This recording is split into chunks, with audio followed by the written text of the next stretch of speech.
बच्चों, आज मैं आपको आपके इंटरमीडिएट की फिजिक्स के वॉल्यूम सेकंड के चैप्टर प्रिज्म द्वारा प्रकाश का अपवर्तन और प्रक्षेपण के न्यूमेरिकल कराने जा रहे हैं। ठीक बच्चों, तो ये मेरे हाथ में कुमार मित्तल की किताब है, नगीन प्रकाशन की अच्छी किताब है ये, तो मैं इससे न्यूमेरिकल करा रहा हूँ। तो पहला न्यूमेरिकल मेरे बच्चों, 63 अंश कोण वाले प्रिज्म का पीले प्रकाश के लिए न्यूनतम विचलन कोण 29 अंश है, तो आपतन कोण ज्ञात कीजिए। बच्चों, सबसे पहले सवाल को अच्छे तरीके से पढ़िए और फिर इसमें देखिए कि क्या क्या चीज हमें दी गई है और क्या हमसे पूछा है। तो इस सवाल में मेरे बच्चों प्रिज्म कोण दिया है ए 63 अंश। ठीक, उसके बाद में उसने न्यूनतम विचलन कोण डेल्टा एन से प्रदर्शित करते हैं, ये दिया है उसने 29 अंश। ठीक बच्चों, आपतन कोण आई उसने पूछा है, ये आपका है प्रिज्म कोण, ये आपका है न्यूनतम विचलन कोण और ये आपका आपतन कोण उसने पूछा है। ठीक, तो देखिए सॉल्यूशन करते हैं। सूत्र होता हमारा I बराबर ए प्लस डेल्टा एन अपॉन 2। ठीक बच्चों, तो ए की वैल्यू 63 डिग्री, डेल्टा एन की वैल्यू 29 डिग्री अपॉन 2, तो 63 और 3 और 9 12 और 2 और 6 8 9 अपॉन 2, यानी कि 46 डिग्री आपका आपतन कोण निकल के आ गया। ठीक बच्चों, अब देखिए अगला क्वेश्चन आप अपना देखिए। एक 1.5 अपवर्तनांक के प्रिज्म का प्रिज्म कोण 60 अंश है, तो प्रिज्म का अल्पतम विचलन कोण कितना होगा। एक प्रिज्म है बच्चों, उसका क्या दे रखा है, उसका अपवर्तनांक दे रखा है, यानी n बराबर 1.5। चलो मैं हिंदी में भी लिख देता हूं। सवाल नंबर दूसरा है अपवर्तनांक, n बराबर 1.5 दे रखा है बच्चों, और प्रिज्म कोण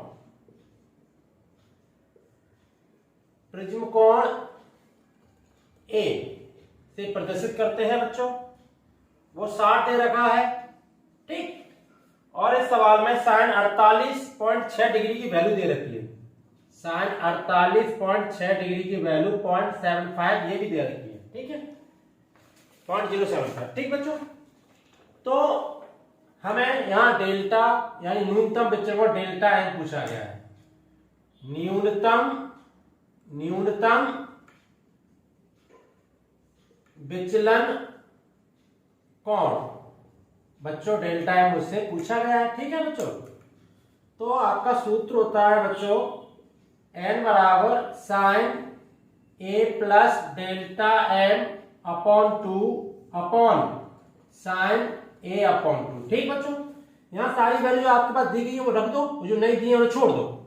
n की वैल्यू 1.5, साइन a की वैल्यू 60 प्लस डेल्टा एन हमें दी नहीं गई है अपॉन 2 अपॉन साइन 60 अपॉन 2। ठीक, तो बच्चों 1.5 sine 60 plus delta N upon 2 का 60 में डिवाइड, यानी साइन 30 हो जाएगा। बच्चों 1.5 को मैं 3/2 लिख लेता हूं, कोई दिक्कत नहीं है।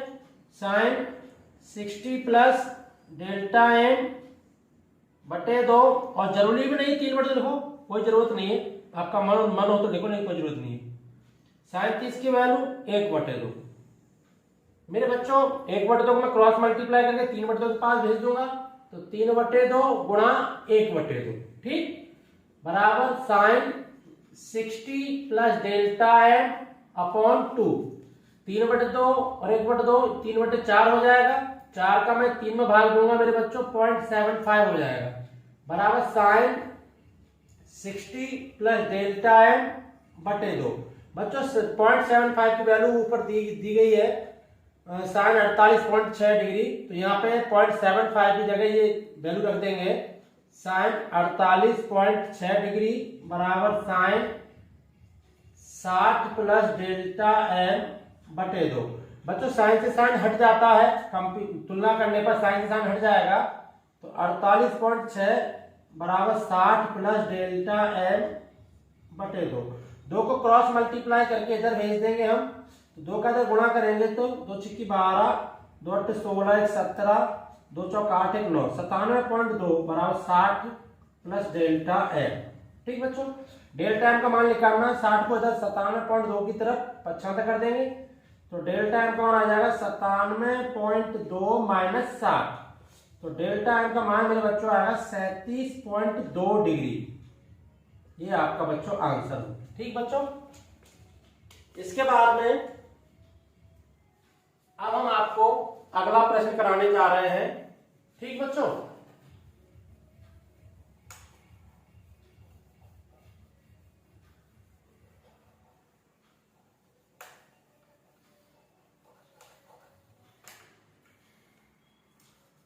अगला प्रश्न मेरे बच्चों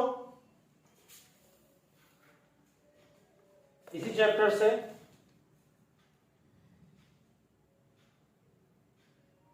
किसी प्रिज्म के लिए अल्पतम विचलन कोण 30 अंश है। अल्पतम विचलन कोण और न्यूनतम विचलन कोण एक ही होता है बच्चों, तो किसी प्रिज्म के लिए अल्पतम विचलन कोण 30 अंश है, यानी कि प्रश्न नंबर 3 है, अल्पतम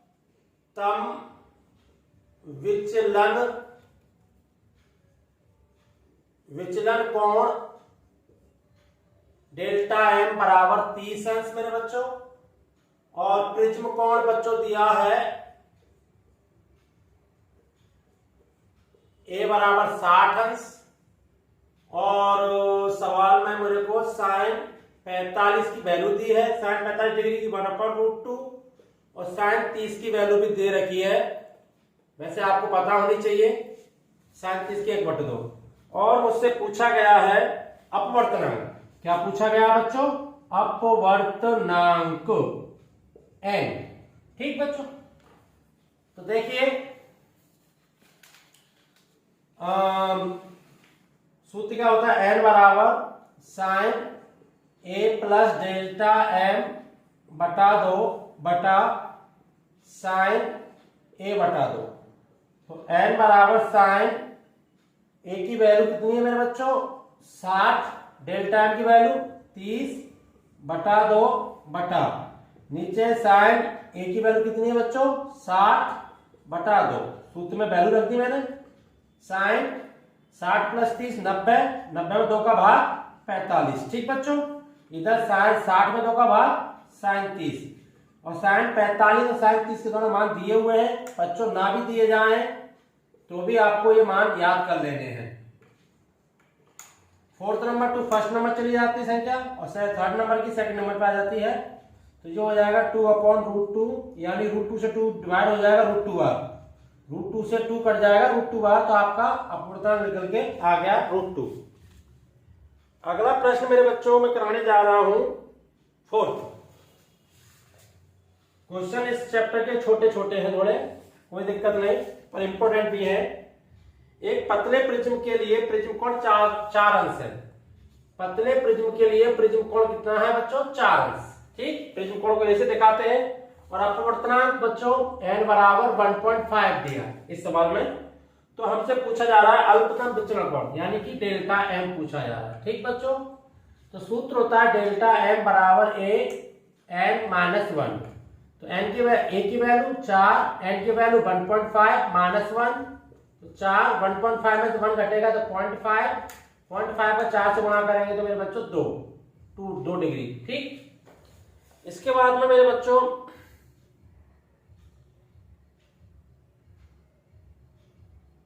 एक सवाल कराते हैं हम 9, छोटा सवाल है ये भी। प्रिज्म के अपवर्तक तल, अपवर्तक तल माने होता है अपवर्तक पृष्ठ, अपवर्तक फलक में जो पढ़ाए थे बताए थे कि प्रिज्म के 2 अपवर्तक फलक होते हैं, वही है ये। अपवर्तक तल में 48 अंश के आपतन कोण पर प्रकाश किरण गिरने पर, मतलब एक प्रिज्म का अपवर्तक तल है और उस पर प्रकाश 48 अंश के कोण पर आपतित हो रहा है, यानी आपतन कोण दे रखा है, आपतन कोण I बराबर 48 डिग्री है ना। अच्छा, और प्रिज्म कोण बच्चों दे रखा 60 अंश, प्रिज्म कोण दे रखा बच्चों 60 अंश, ठीक बच्चों, ए 60 अंश दे रखा है, ठीक बच्चों। सवाल पढ़ देता हूं। एक प्रिज्म के अपवर्तक तल में 48 अंश के आपतन कोण पर प्रकाश किरण गिरने पर प्रिज्म की अल्पतम विचलन की स्थिति प्राप्त होती है। मतलब जब आप 48 अंश कोण प्रकाश गिरता है तो अल्पतम विचलन की स्थिति प्रिज्म की प्राप्त होती है, मैं बता चुका हूं पहले। और प्रिज्म कोण 60 अंश है तो अल्पतम विचलन कोण की गणना कीजिए, यानी डेल्टा एम निकालना है। तो मेरे बच्चों आई बराबर, मैंने आपको सूत्र बताया था, ए प्लस डेल्टा एम बटे 2। यहाँ डेल्टा एम की वैल्यू पूछी जा रही है बच्चों, तो 2 को क्रॉस मल्टीप्लाई कर दो इधर, तो 2i बराबर हो जाएगा a प्लस डेल्टा एम। तो डेल्टा एम बराबर हो जाएगा बच्चों 2i माइनस ए। बहुत ही आसान प्रश्न है बच्चों। i की वैल्यू कितनी है मेरे बच्चों 48 माइनस a की वैल्यू 60, तो ये हो जाएगा आपको 2 इंटू 48 96 माइनस 60 यानी 36 डिग्री, ठीक बच्चों। इसके बाद में अब हम सवाल कराते हैं बच्चों, बहुत इंपॉर्टेंट प्रश्न है, बोर्ड परीक्षा में कई बार आया भी है बच्चों, कई बार मैंने परीक्षा में देखा है इस प्रश्न को। प्रश्न नंबर 7, प्रश्न नंबर 7 में क्या देखा बच्चों, वायु में स्थित कांच का एक पतला प्रिज्म, वायु में स्थित है कांच का एक पतला प्रिज्म, कांच का एक पतला प्रिज्म वायु में स्थित है, ठीक है। और उसके लिए पतला प्रिज्म प्रकाश किरण में 4 अंश का अल्पतम विचलन को उत्पन्न कर देता है। जब वो प्रिज्म वायु में स्थित है तब उस पर कोई प्रकाश किरण गिरती है तो वह प्रकाश किरण में 4 अंश का अल्पतम विचलन उत्पन्न कर देता है, ठीक। यदि इस प्रिज्म को जल में रख दिया जाए तो यह अल्पतम विचलन कितना होगा। जब प्रिज्म वायु में रखा है तो अल्पतम विचलन कोण कितना है 4 अंश। जब उसी प्रिज्म को हम पानी में यानी जल में रख दें तो अल्पतम विचलन कोण कितना होगा। और पानी यानी जल का अपवर्तनांक दे रखा है और पानी वो कांच का भी दे रखा है। देखो ANG का मतलब होता है वायु के सापेक्ष कांच का अपवर्तनांक, वायु के सापेक्ष कांच का अपवर्तनांक ANG से दिखाते हैं मेरे बच्चों। A मींस एयर, N माने अपवर्तनांक, G माने गिलास। A माने एयर माने हवा, N माने अपवर्तनांक, G माने गिलास माने कांच। तो ANG मेरा दिया है मेरे बच्चों 3/2, ठीक। वायु के सापेक्ष जल का अपवर्तनांक A एंड W से दिखाते हैं। A मींस एयर, N माने अपवर्तनांक, W माने वाटर। ये दिया है 4/3, ठीक। और वायु में अल्पतम विचलन कोण, वायु में जब प्रिज्म वायु में रखा है, वायु में अल्पतम विचलन कोण यानी डेल्टा ए कितना दिया 4 अंश। और ये विचलन मुझसे पूछा गया है अब पानी में यानी जल में पूछा गया है। जल में अल्पतम विचलन कोण यानी डेल्टा डब्ल्यू कितना होगा बच्चों, ये प्रश्न है, ठीक बच्चों। तो देखिए सॉल्यूशन, वायु में अल्पतम विचलन कोण का सूत्र क्या है, डेल्टा ए बराबर ए ANG -1, ठीक बच्चों। अब निकालेंगे जल में अल्पतम विचलन कोण यानी न्यूनतम विचलन कोण। बता चुका हूं मैं पूरा विस्तार से, मेरी वीडियो देख लेना न्यूनतम विचलन कोण क्या होता है, ठीक है। इससे पहली वीडियो है मेरी। Delta W. अच्छा बच्चों, ये सूत्र कैसे बनेगा? एक बात हम बताना चाहते हैं, जब आपका प्रिज्म वायु में रखा है, किस में रखा है? वायु में, तो प्रकाश किरण वायु से कांच में जाती है ना, तो इसलिए हमने सूत्र में ANG लिखा है। जब ये आपका प्रिज्म जल में रखा होगा, किस में रखा होगा? जल में, तो प्रकाश किरण किससे जाएगी? जल से कांच में। किससे जाएगी? जल से कांच में जाएगी।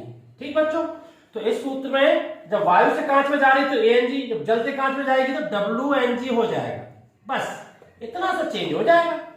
जब वायु से कांच में ANG रहेगा और पानी से कांच में तो WNG हो जाएगा। ठीक बच्चों, WNG का मतलब क्या है? WNG का मतलब है पानी के सापेक्ष कांच का अपवर्तन। और पानी के सापेक्ष कांच का अपवर्तन क्या होता है मेरे बच्चों?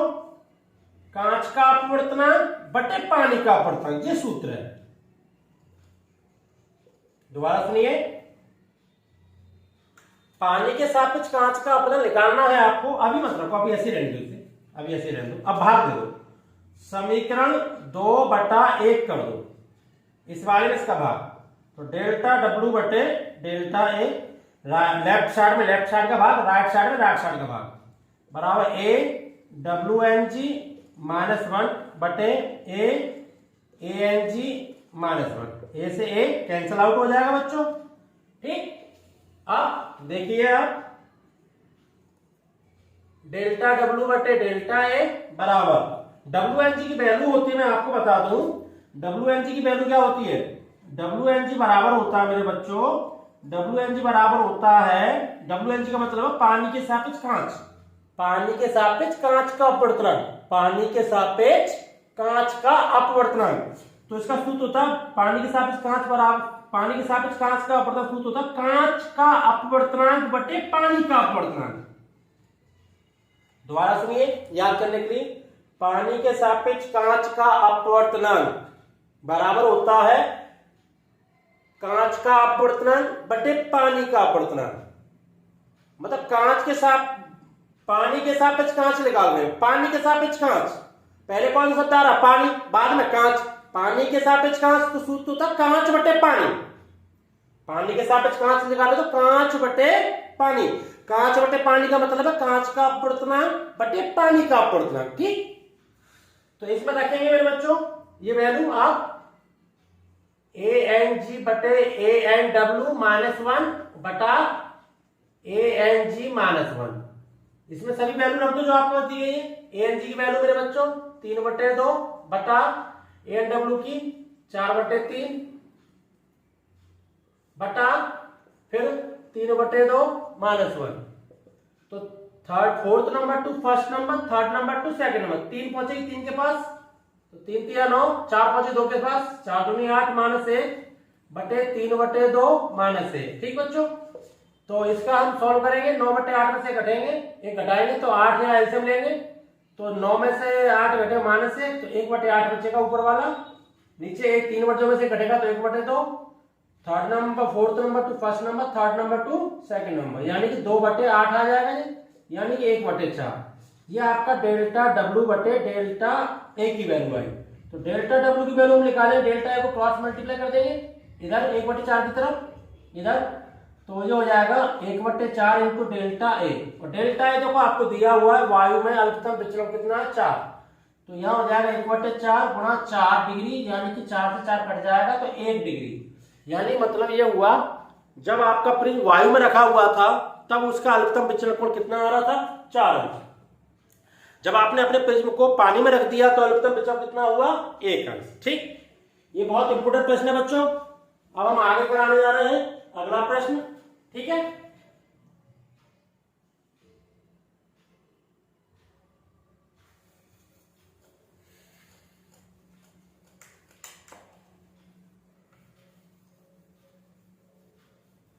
अगला प्रश्न,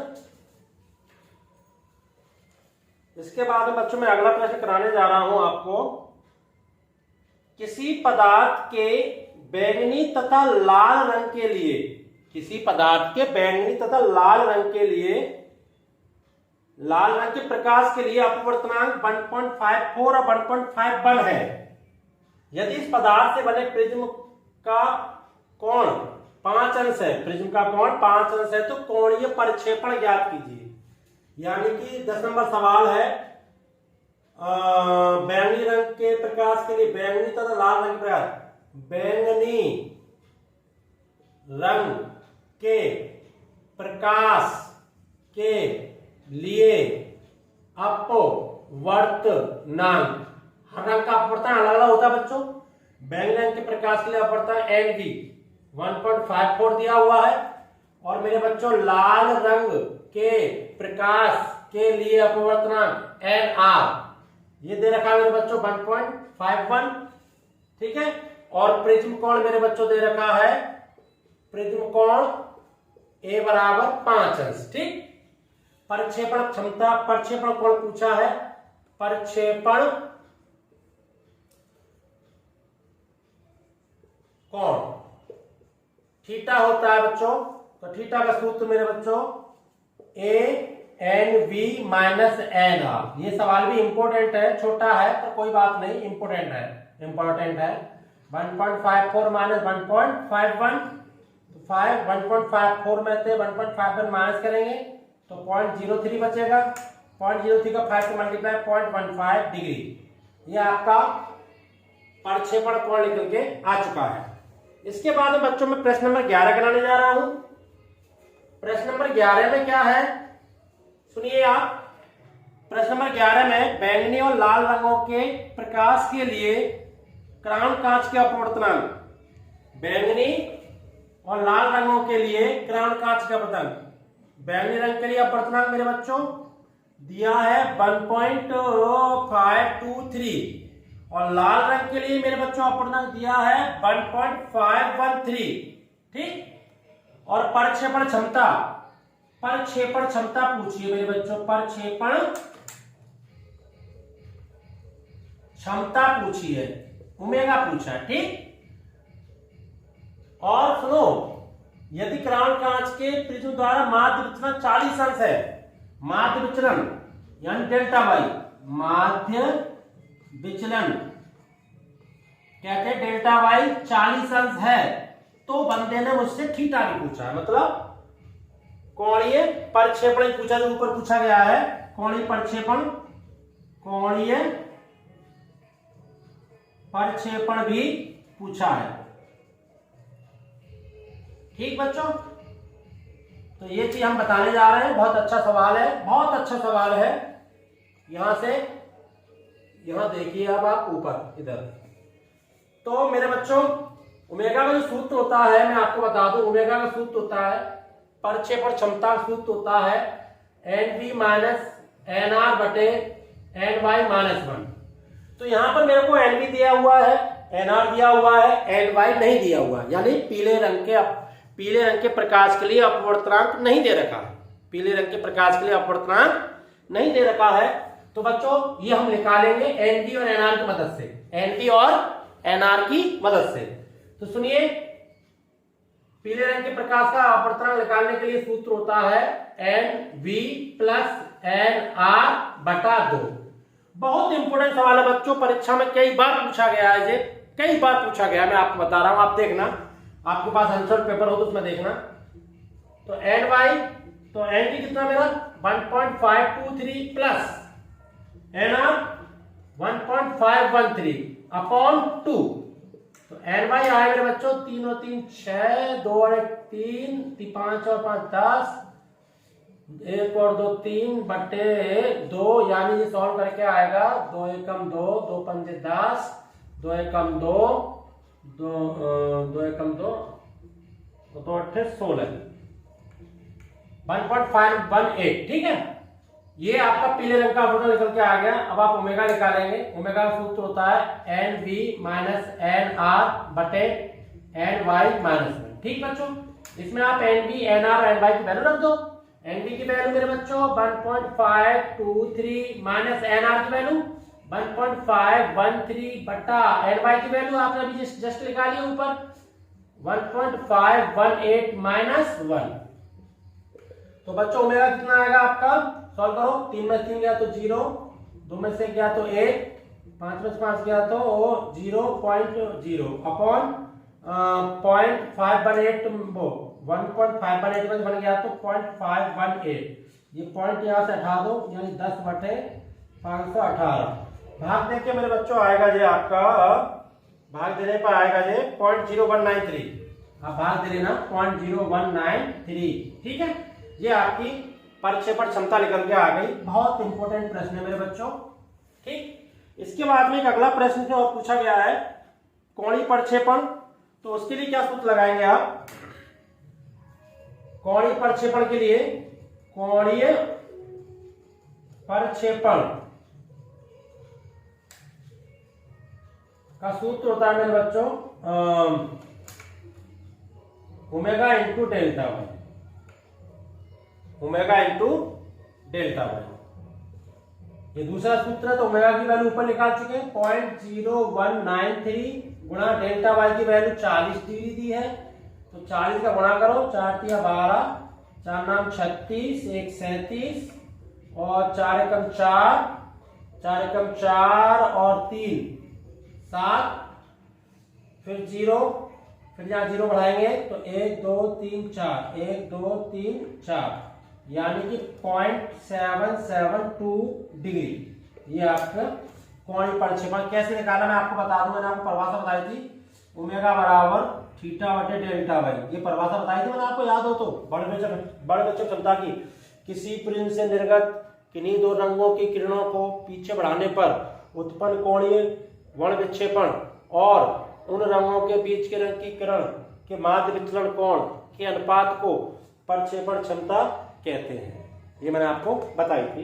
तो इसी सूत्र से बनाया गया ये सूत्र। ठीक, तो बच्चों आपके न्यूमेरिकल खत्म हो चुके हैं। बाकी के न्यूमेरिकल ऐसे ही हैं, आसान है, आप स्वयं कर सकते हैं। ठीक बच्चों, ओके।